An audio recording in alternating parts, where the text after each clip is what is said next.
नरसिंह मेहता कहते हैं, या रसनो स्वाद शंकर जाने के जाने शुक जोगी रे, कई एक जाने ब्रजने रे गोपी, भने नरसिंह भोगी रे। बुद्धिवादी विद्वन शंका करते और अनेक युक्तियां देते हैं कि ईश्वर का अवतार लेना स्वीकार नहीं किया जा सकता, क्योंकि अवतारवाद युक्ति युक्त नहीं है। अब हम युक्ति के आधार पर नीचे यह सिद्ध करते हैं। वैसे तो हमारा आधार गीता है, जहां भगवान स्वयं कहते हैं, धर्म संस्थापना अर्थे संभवामि युगे युगे। परंतु उक्त बुद्धिवादी तो गीता को भी किसी सामान्य व्यक्ति की रचना कहते हैं। वेदों में उनकी आस्था है, अतः अब वेद वाग्मय के आधार पर विचार किया जाता है। अर्थववेद कांड 8 सूक्त 8 में आत्मा का वर्णन है। उसके अंतिम 20वें 21वें 22वें मंत्र यहाँ दिए जाते हैं। ऋग्वेद के प्रथम मंडल 22वें अध्याय की सूक्त की 10वीं 20वीं 21वीं 22वीं ऋचाएं हैं, जिनका अर्थ इस प्रकार है। दो सुंदर पक्षी जो यमज यानी जुड़वा सखा हैं, देह रूपी वृक्ष पर एक समान स्थित हैं, अर्थात इस देह में जीव और ईश्वर दोनों समान रूप से रहते हैं। उनमें से एक स्वाद फल खाता है और दूसरा ना खाता हुआ साक्षीवत देखता है। जिस वृक्ष पर ऐसा स्वादु फल रूपी मधु खाने वाला सुपर्णा रहता है और अपने संपर्क में आने वाले सबके लिए उसका रस निचोड़ता है, उसी के बारे में पहले मंत्र में कहा गया है कि स्वादु पीपल खाता है। जिसने पिता ईश्वर को नहीं जाना, उसे वह मधु नहीं प्राप्त होता। जहां वह सुपर्णा यानी जीव अनिमेष निरंतर मधु खाता रहता है और उसके प्रभाव से प्रकाशमान रहता है। ऐसा मैं अनुभव से कहता हूं, क्योंकि इस सारे भवन के रक्षक उस ज्ञान स्वरूप ईश्वर ने यहाँ यानी जीवन काल में मुझ अपरिपक्व अर्थात जिसका साधन कच्चा ही है में प्रवेश किया है, अर्थात वह प्रकट हो गया है। सायणाचार्य ने पार्क का अर्थ अपरिपक्व मति किया है। जीव और ईश्वर माता के गर्भ से साथ साथ जन्म लेते हैं, ऐसा नीचे दी गई ऋग्वेदीय ऋचा में कहा है। इसीलिए आविवेश का अर्थ प्रवेश किया ना करके व्यक्त या प्रकट हुआ करना अच्छा है। उक्त ऋचा का अर्थ इस प्रकार है, रे मनुष्यों, यह शरीर स्तुति के योग्य है, जिसमें चेतना रूपी जल से भरी नदियां बह रही हैं, क्योंकि दोनों यानी ईश्वर और जीव यमज यानी जुड़वा बंधु उस चेतना को धारण किए हुए यहाँ इस लोक में माता के गर्भ से अलग अलग जन्म लेते हैं। आगे अथर्ववेद कांड 20 में कहते हैं कि जो इस शरीर में ब्रह्मा की पूरी जानकर इसमें ब्रह्मा का साक्षात्कार करता है, वह दीर्घजीवी होता है। जिसके मंत्रों का अर्थ इस प्रकार है, जो इस शरीर को अमृत से आवृत ब्रह्मा की पूरी जानता है, उसे ब्रह्मा और ब्राह्मी शक्तियों ने चक्षु प्राण और प्रजा दी है। निश्चय पूर्वक वृद्धावस्था से पूर्व प्राण उसका त्याग नहीं करते, ना चक्षु दृष्टि छोड़ती है। जो इसे ब्रह्मा की पूरी जानता है, जिसके कारण पुरुष कहलाता है। यह देवताओं की 8 चक्र और 9 द्वारों वाली अयोध्यापुरी है। इसमें स्वर्ग तुल्य ज्योति से आवृत स्वर्णमय कोश है। उस स्वर्णमय कोश में जो 3 आरो युक्त त्रिधा प्रतिष्ठित है, जो आत्म स्वरूप यक्ष रहता है उसे ब्रह्मवेता जानते हैं। प्रकाशमान होने के कारण यहाँ ईश्वर को यक्ष कहा गया है, क्योंकि इस स्वर्णमयी यश से घिरी हुई प्रकाशमान अपराजिता पुरी में ब्रह्मा प्रकट होता है। शरीर में जो चेतना है उसी के विशेषण कहे गए हैं कि वह अमर है, स्वर्ण सदृश ज्योतिर्मय है, जिसका यश तीनों लोकों में फैला हुआ है। यह चेतना ब्रह्मा का ही तेज है। योगी जन इस अंतर कोश को देखते देखते हैं। उसके 8 चक्र 3 अरे त्रिधा प्रतिष्ठित हैं।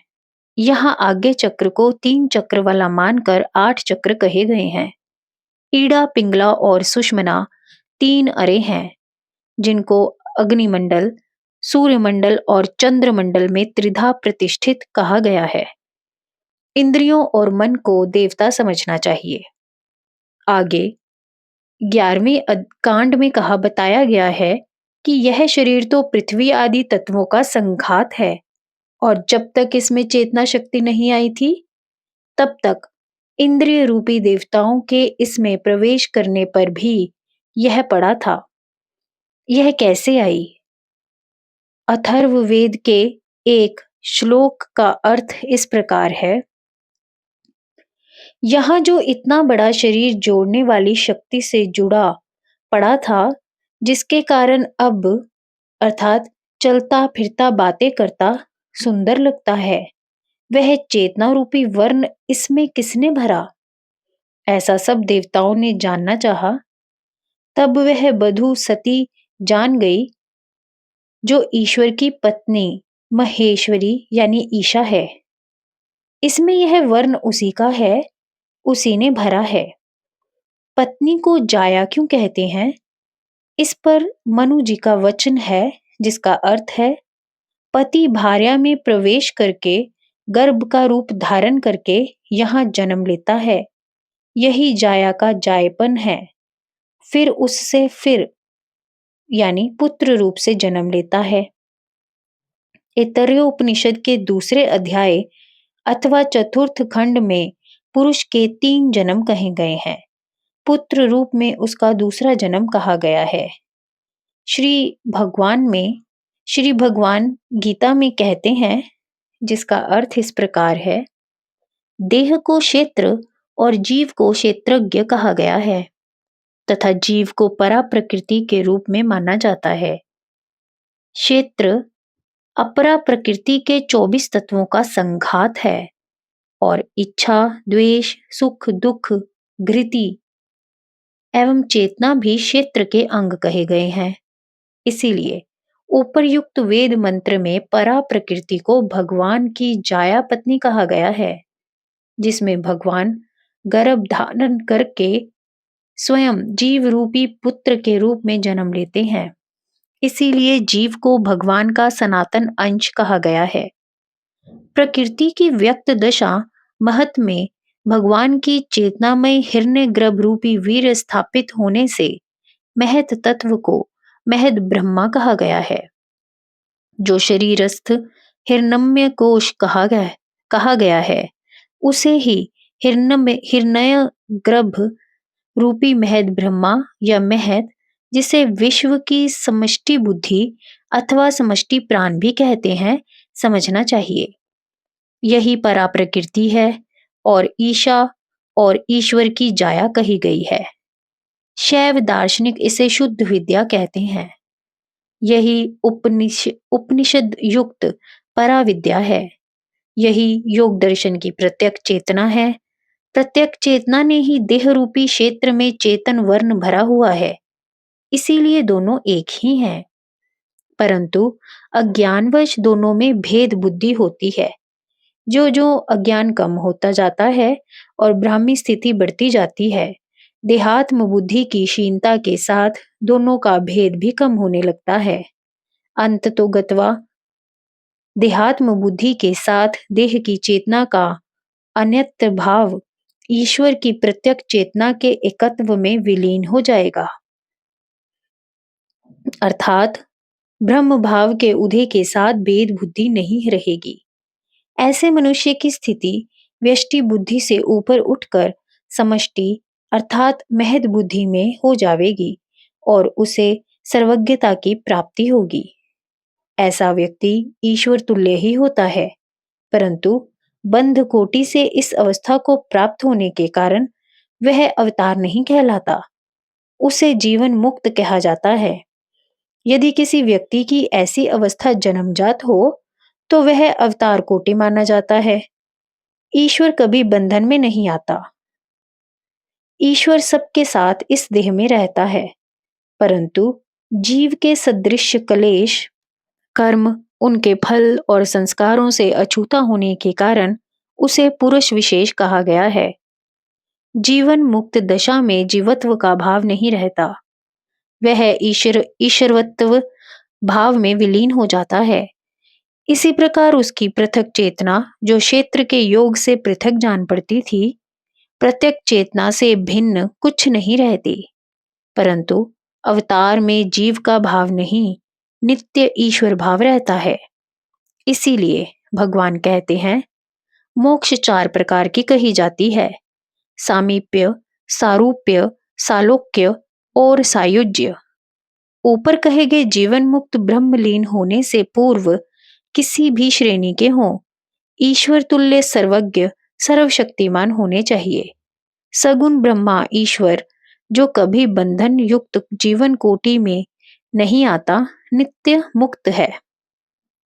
जो इस जगत के अध्यक्ष, सारे भुवन का रक्षक, परम आकाश को और जो पूर्व बंधन से मुक्त होकर सारूप्य सालोक्यता की प्राप्त होते हैं, उनमें इतना भेद रहता है कि वे सृष्टि स्थिति संहार नहीं कर सकते, परंतु अधिकारी पुरुषों के मंडलों में रहते हैं और ईश्वर के तंत्र कार्य करते हैं। ईश्वर जो इस जगत का अध्यक्ष, रक्षक और संचालक है, वह स्वयं अपने अधिकारी पुरुषों द्वारा आवश्यकता अनुसार अवतार लेकर जगत की व्यवस्था क्यों नहीं कर सकता, यह हमारी समझ में नहीं आता। जो सब जीवों के साथ रहकर हो सकता है और कर सकता है, वह अवतार नहीं ले सकता, ऐसा कहने में क्या वजन है, कौन सी युक्ति है और क्या अर्थ है? जो लोग आध्यात्मिकता से दूर और भगवत शक्ति के मार्ग से अपरिचित हैं, वे ही अवतारवाद में आस्था न रखकर भगवान की लीलाओं के आनंद से अपने आप को वंचित रखते हैं। भगवान ऐसे लोगों पर कृपा करें। अवतारों की लीलाओं के पठन पाठन एवं स्मरण से आध्यात्मिक साधकों को जो लाभ होता है, वह लेखनी का विषय नहीं और आस्था रहित एवं सामान्य भौतिकवादियों की तो कल्पना के भी बाहर है। रामकृष्ण अवतारों की गाथाएं अतीत युग की बातें हैं, परंतु रामायण एवं भागवत पढ़ने से कितने श्रद्धालु स्त्री पुरुष लोक विख्यात महात्मा हो चुके हैं, यह भारत के इतिहास से छिपा नहीं है। तुलसीदास, सूरदास, मीराभाई प्रभृति का प्रातः स्मरण और उनके भजन किसको भगवत प्रेम में तल्लीनता नहीं प्रदान करते। आज भी वास्तविक महात्माओं के दर्शनार्थ दूर दूर से लोग एकत्रित होते हैं और अपने को कृत्य अनुभव करते हैं। भगवान यदि स्वयं अवतार लेकर भूमंडल को पावन करे तो इसमें क्या संदेह हो सकता है। प्राय यह कहा जाता है कि रामकृष्ण बुद्ध, जिन्हें सनातन धर्म शास्त्रों में अवतार कहा गया है, अन्य मनुष्यों के सदृश जीव कोटि के थे और महान कार्यों के कारण उन्हें भगवत अवतार कहा जाने लगा। इस कथन में एक हेतु आभास है। महान कार्यों का कर्ता कोई चेतन तत्व होना चाहिए। मनुष्य प्रत्यक्ष देह अभिमानी बुद्धि संपन्न जीव देखने में आता है, इसीलिए रामकृष्ण बुद्ध भी उत्कृष्ट बुद्धि प्रक्रम वाले मनुष्य होने चाहिए। फिर यही अवतार क्यों कहलाए? अन्य मनुष्य भी अवतार कहलाने योग्य हो सकते हैं। यदि उन्हें भूत भविष्य वर्तमान के सब मनुष्यों से श्रेष्ठतम एवं उच्चतम कहा जाए तो कहना पड़ेगा कि वे सर्वज्ञ, सर्वशक्तिमान अर्थात ईश्वर सदृश थे। फिर भी यह विचारणीय है कि उनको यह उपाधि किसने दी। उनके किसी समकालीन धर्माचार्य, राजा, महाराजा एवं संस्था ने दी, अथवा पश्चात के आने वाले समय में दी गई। यदि उनके चरित्र लिखने वाले किसी व्यक्ति विशेष ने ही उन्हें अवतार कहा, तो प्रामाणिक क्यों नहीं माना गया। यदि आज कोई मनुष्य, चाहे वह सचमुच अवतार ही क्यों ना हो, कहे कि मैं अवतार हूं, तो क्या उस पर विश्वास किया जा सकता है? नहीं। उनके दो चार समकालीन व्यक्तियों को छोड़कर कोई भगवान कृष्ण को अवतार नहीं जानता था। उनका परम प्रिय सखा, मित्र, साथ साथ रहने वाला अर्जुन भी उन्हें अवतार रूप में तब जान पाया जब विश्व रूप के दर्शन किए और अपने पूर्वकृत मित्रवत व्यवहार पर अनुपात करने लगा। व्यास जी, नारद जी जैसे महर्षियों ने उन्हें पहचाना और व्यास जी ने महाभारत में लिखा। गीता भी महाभारत का अंग है। श्रीमद् भागवत भी उन्हीं की लिखी हुई है। इनके आधार पर आज सर्वसम्मत माना जाने लगे कि कृष्ण पूर्ण अवतार थे। व्यास जी भी अवतार कहे जाते हैं। यद्यपि वे पूर्ण अवतार नहीं माने जाते, परंतु फिर भी उनका कथन प्रामाणिक माना गया है। उन्होंने यह भी लिखा है कि भगवान को उस समय अवतार क्यों लेना पड़ा। इस सब से यही निष्कर्ष निकलता है कि जैसा भगवान ने गीता में कहा है, वही सिद्धांत रूप से मानने योग्य है कि सगुण ब्रह्मा अवतार लेता है। यदा यदा हि धर्मस्य ग्लानिर्भवति भारत, अभ्युत्थानं धर्मस्य तद उत्थानं सृज्यमहम्।